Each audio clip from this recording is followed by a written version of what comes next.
tonight. Welcome, everyone.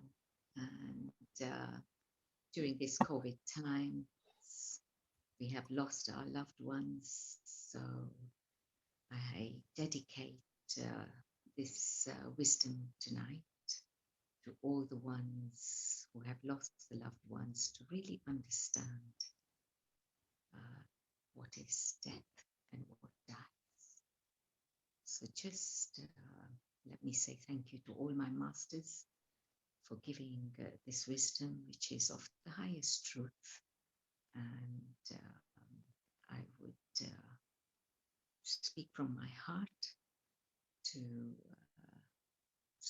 heal and, bring peace to all those who are facing this difficult time at the moment. So let me begin. What is death and how do we look at death?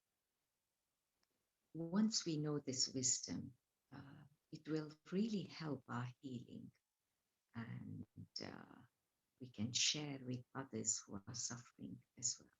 So what really dies? It is the nature and the ID form that dies. So death is not a destruction. It is just falling away of the physical body. And the physical body is that which is seen, and it is that appears for a while. And it is from seen to unseen. And just remember that what we saw, the physical body, that drops. And it goes to the unseen state. And that unseen state is for the new life. And death is like casting away the garment, as the scriptures, ancient scriptures describe. And it casts away because its job is done. And it wants to go into a new garment to experience new things. So it is necessary. This is necessary for soul growth. And we know there is soul. So this soul departs from the subtle body. And just to make it clear that we have 3 bodies whilst we're living on this earth. The one that is seen is the physical body with the ID and form. The one we don't see is the mind body and the spirit body. So that is not going anywhere. Only the physical body dies. So it is the karma that holds all these bodies together whilst we are on earth. And once the lesson is complete, once the experience of the soul is complete, it will look for its way to exit. We cannot stop it. It will look in any way to exit. So the nature of this whole play is the soul goes from body to body, and until it completely evolves to understand God. And how we know that there are 5 layers of this body. So the first is, as I mentioned, physical, mental, and the breathing body. That's the one that dies. The next 2 layers, which are the intellect and intuitiveness, which we know, and the bliss body, which carries the soul, these 2 layers are not seen. So they don't die. They're neither born nor they die, but they just come into the body and they leave the body. So at death, the first thing that happens, as we know, before the breathing stops, are the senses. When one is in the hospital, going through whatever illness or whatever it is, the first thing is we lose taste.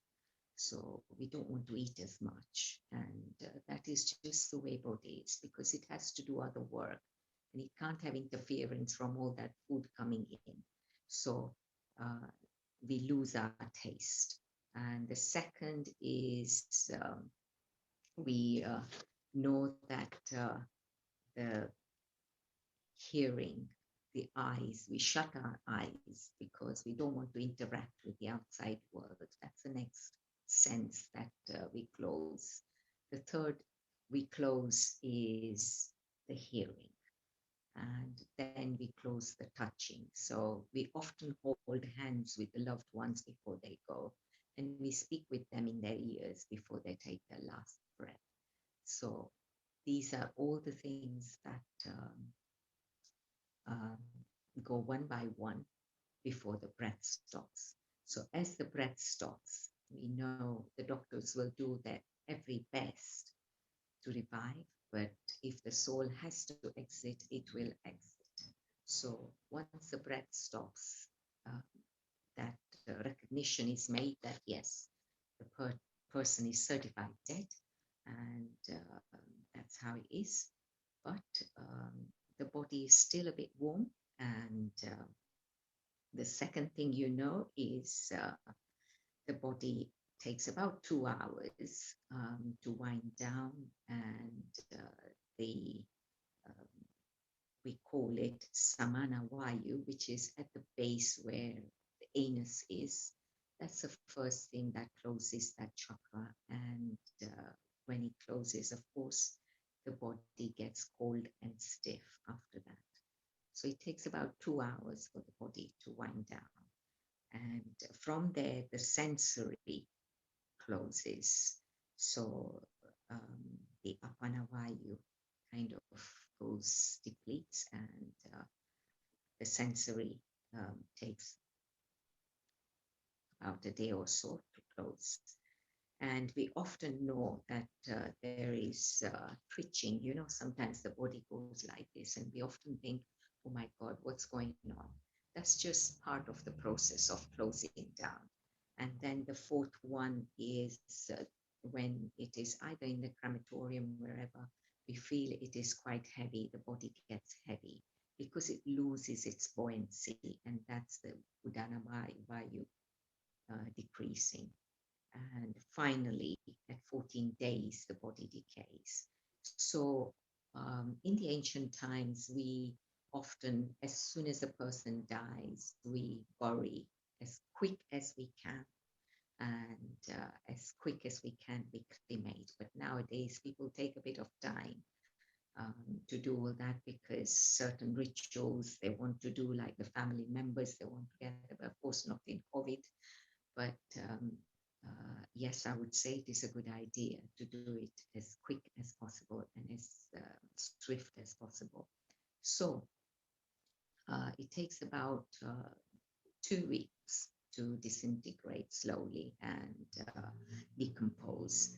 And how and what happens at death as well is that the physical body goes, but the the intellect, the Shukshma Sharira, as we call it, body, um, joins with the spirit body where the soul is housed. And it also depends on what our last thoughts were, all that is there.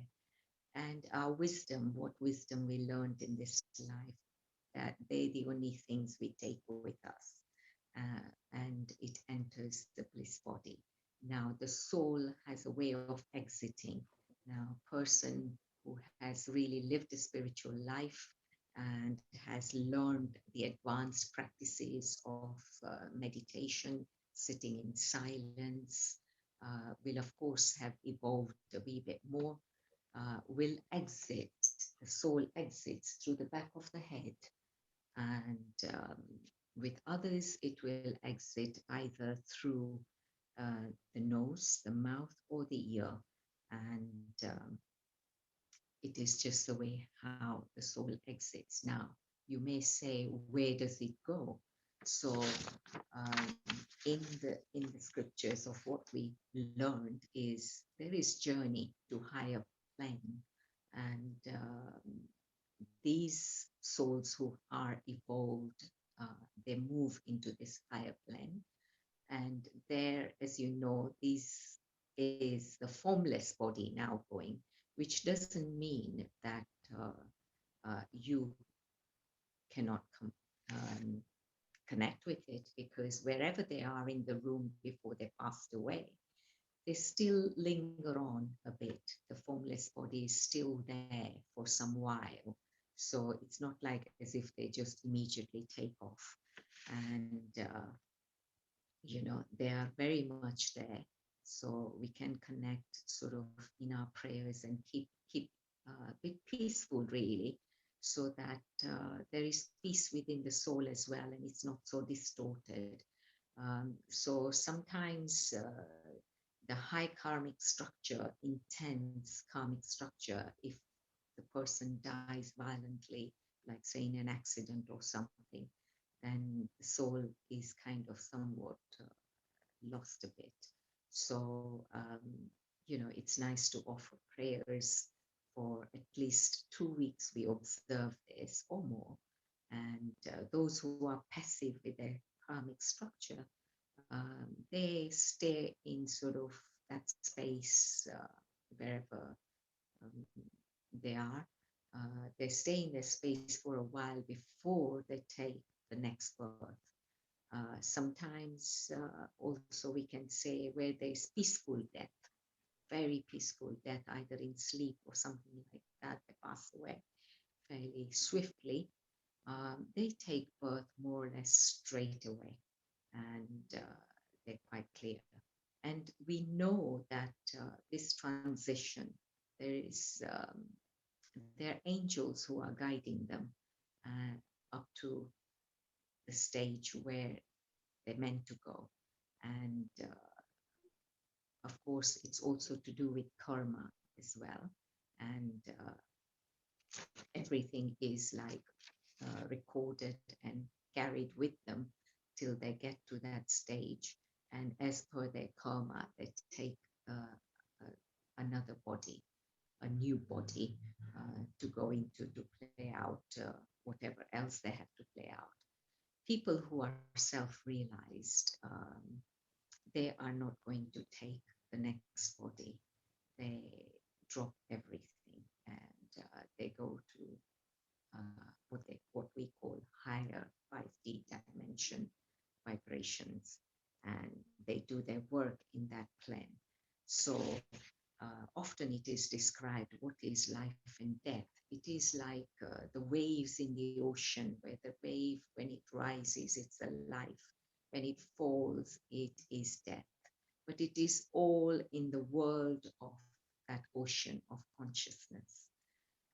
So everything winds down in stages, as you know. It is not that we can avoid. And just like the stages at birth, everything happens in a systematic order of nature. And what is eternal, omnipresent, part of God, formless, highly evolved soul never dies. It was never born, so it is not going to die. Often people are grieving, as we know, because we love uh, that person so much. Um, and yes, the grieving is there, but also know that how would you know that you love that person so much is through the pain process. Yes, if your pain is so deep, then obviously you love that person so much. So it's just a part of process of healing. But to heal with this wisdom knowledge makes it so much easier that yes, wherever that person is in a different form. I mean, not form, but in a formless state, but it still exists. And as we say, it is eternal, and it will always be eternal. It's only going into another new garment, another new body. So we carry what? What do we carry? So the past good actions, whatever wisdom, and the last thought when the person dies is so important. Um, so they can have a better transition. So it's best whoever is, you know, exiting the world, it's better to be at peace. And even if they have exited, it's better to be at peace because it brings peace all around them on whatever plane they are going. So in the higher plane, if they've done great work, yes, they will continue to do the work in the formless state till their time runs out to take rebirth. And as I say, if it's liberated soul, then there will be no rebirth. Only the rebirth will happen if, as you know, the high souls that have come back on earth to do good, to wipe away more, evil uh, energies or negative energies, then they have to take rebirth just to do that work to bring back the earth to its natural state, to its good state for generations to come.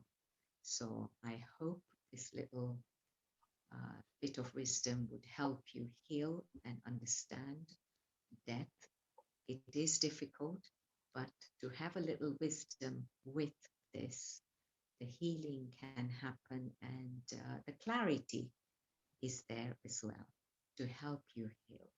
And may you share this with all the people who are going through this state, who have lost, and may we understand death in a deeper uh, way. So I leave you here and prayers to all those who have departed. And may we grow in our strength to understand and heal better and help those who have departed as well. So, my pranam.